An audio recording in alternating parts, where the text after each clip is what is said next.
É hora da entrevista do dia com Denise Campos de Toledo. E nós vamos falar agora do caso envolvendo o deputado federal Alexandre Ramage e a ABIN, a Agência Brasileira de Inteligência. Eu estou aqui com o Frederico Afonso, que é professor de Direito Constitucional e Direitos Humanos da Damásio. Doutor Frederico, boa noite. Boa noite, Denise. Obrigado pelo convite. Eu que agradeço. Vamos começar a falar desse caso que teve, na verdade, uma nova operação nesta semana, autorizada pelo ministro Alexandre de Moraes, mas teve também indicações de crimes por parte do PGR Paulo Gonet, né, que listou uma série de crimes possíveis, exatamente por uma atuação irregular da ABIN, né, investigações não autorizadas, né, monitoramentos, na verdade, geográficos de pessoas sem autorização, utilizando um sistema de geolocalização. Isso teria envolvido ministros do Supremo, procuradora, inclusive, envolvida no caso Marielle. Eu queria saber, em princípio, como é que você avalia esse conjunto de acusações que estão sendo feitas?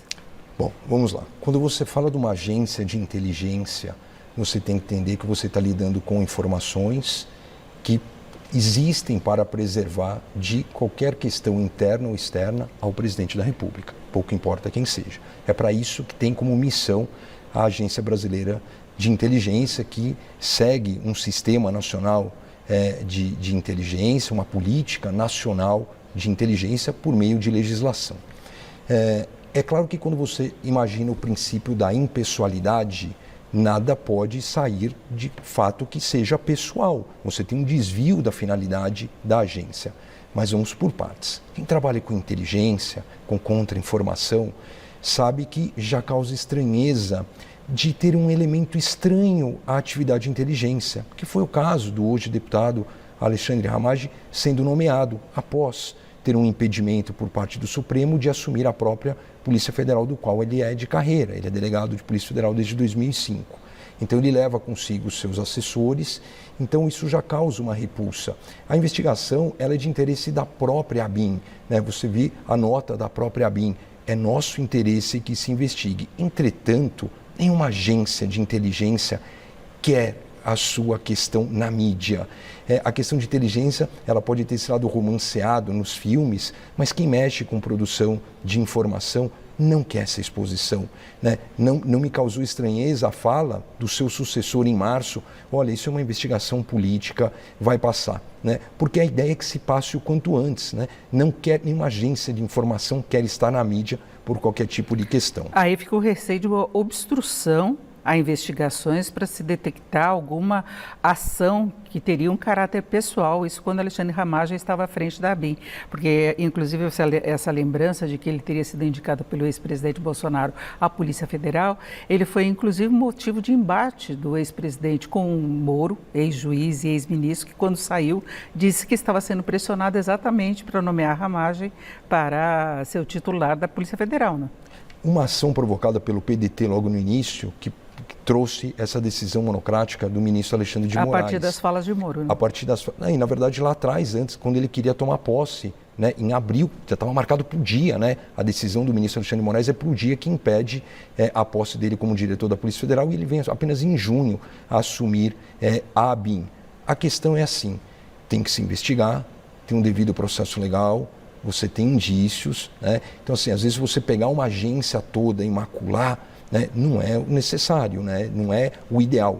Eu gosto sempre de lembrar de um famoso caso aqui em São Paulo da escola base, na década de 90, aqui no bairro da Aclimação, meses após a investigação, provou-se que não houve assédio das crianças e tal. Eu não estou dizendo que vai ou não vai haver, a gente está no meio de uma investigação, a Polícia Federal está investigando um próprio quadro seu, que é um delegado de Polícia Federal e outros 7 que compunham ali, como eles falam, cedidos da Polícia Federal e foram afastados. Para mim foram afastados, né?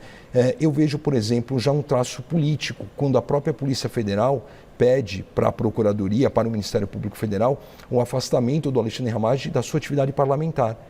Já enxerga, por exemplo, uma interferência, não foi aceito nem pela Procuradoria e também pelo próprio ministro Alexandre de Moraes. Agora, quais seriam as implicações jurídicas no caso de comprovação dessa atuação de Alexandre Ramage? Ele que é pré-candidato à Prefeitura do Rio de Janeiro. Bom, você tem ações de improbidade administrativa, você tem uma aparência se comprovadas aí essas ações, você tem a questão da improbidade, você tem um afastamento imediatamente do cargo público, você tem pagamento de multa, isso não é na esfera de improbidade. probidade, eu não estou nem falando da esfera criminal, desvio de finalidade, agir ali justamente pelo ato da pessoalidade. A quantidade de pessoas pode até formar ali uma organização criminosa, né? Vai caber justamente qual o tamanho da denúncia. Os relatórios que as investigações teriam ajudado eles a elaborarem, por exemplo, que duas suspeitas é que eles tentaram melhorar a condição das investigações envolvendo os filhos do ex-presidente Bolsonaro.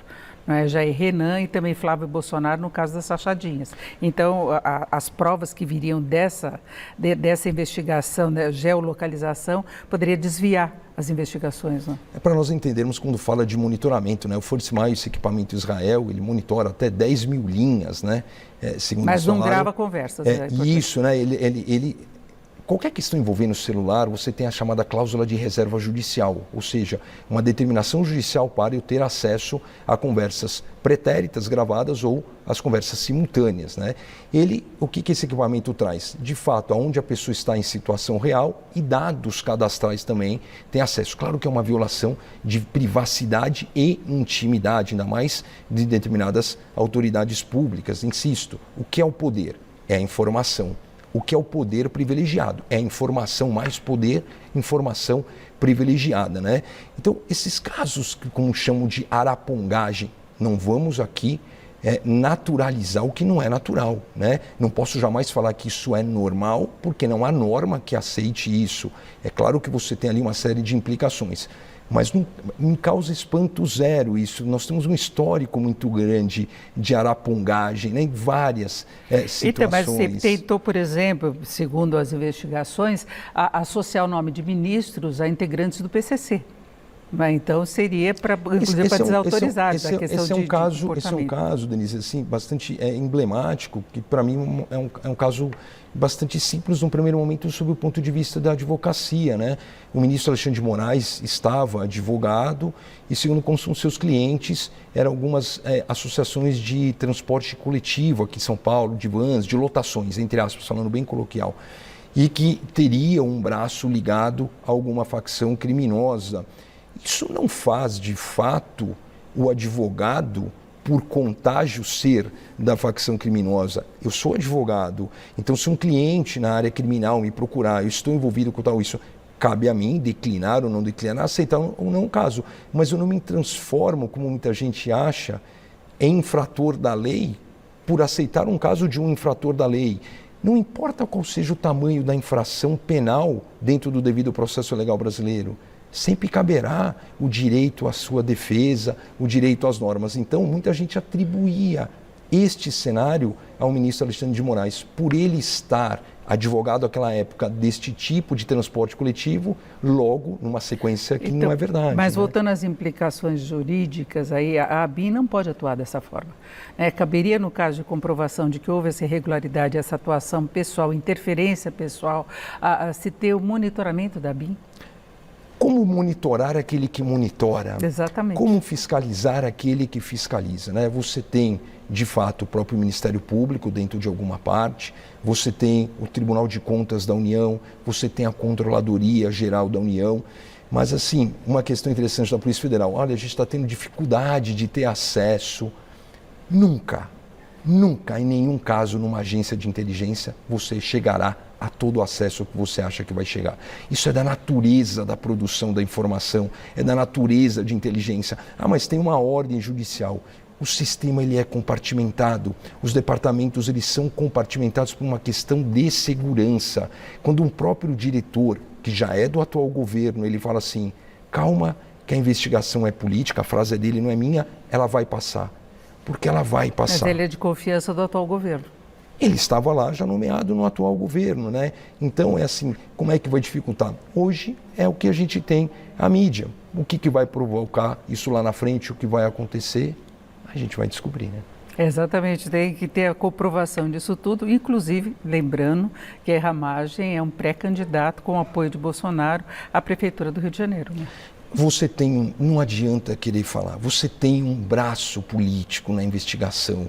Eu não estou dizendo que não há indícios suficientes. Hoje você tem o próprio Procurador-Geral, Dr. Paulo Gonet, autor de obra, professor. Não é uma brincadeira, eu não disse isso, mas você tem um braço político sempre. Em tudo você tem um braço político. E há essa cisão Há o lado A e há o lado B sempre. Eu agradeço muito a participação do Frederico Afonso, que é professor de Direito Constitucional e Direitos Humanos da Damásio. Muito obrigado mais uma vez, uma boa noite. Obrigado, Denise, boa noite. Com vocês.